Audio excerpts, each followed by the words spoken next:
My name is Jere Gillis, and I'm a professor of rural sociology at the University of Missouri. And our project is community of practice around GM maize in KwaZulu-Natal, South Africa. The purpose of a community of practice is to figure out a way that farmers can have a voice in the area of technology development.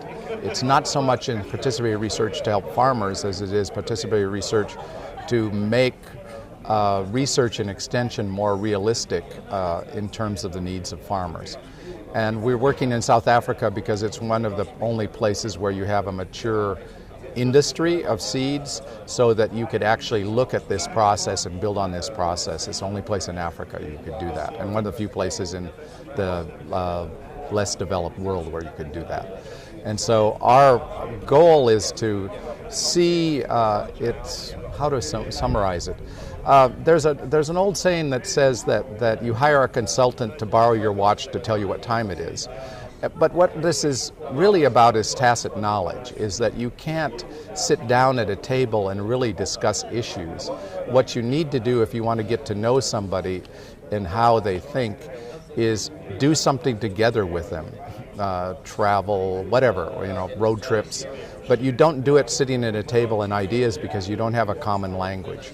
And so the idea of the community practice is to give farmers some training and then have them use GM crops and see what happens, and then have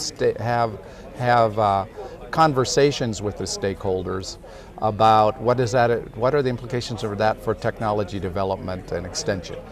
So that's what we're doing in South Africa, and we're working with farmers in the former homelands, which are in the communal areas, which are incidentally as low income farmers as you find anywhere in Africa, which is somewhat surprising.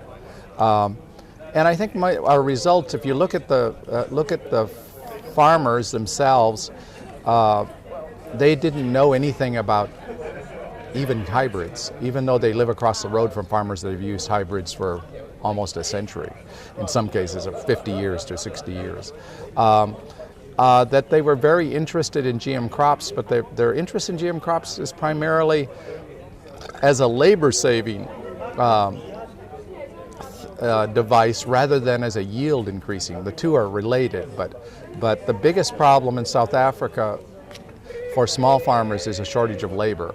And if you put fertilizer on, you get more weeds and you need more labor. And so they can't expand without dealing with labor problems. So they're very interested in Roundup Ready maize, and they're really interested in anything that will help them reduce the labor for weeds.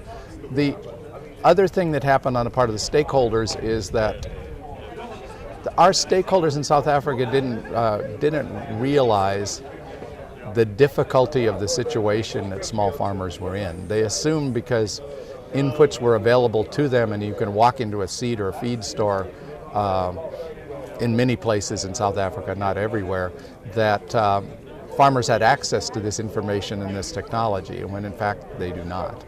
So those are probably the biggest lessons on a short view or short version. Thank you.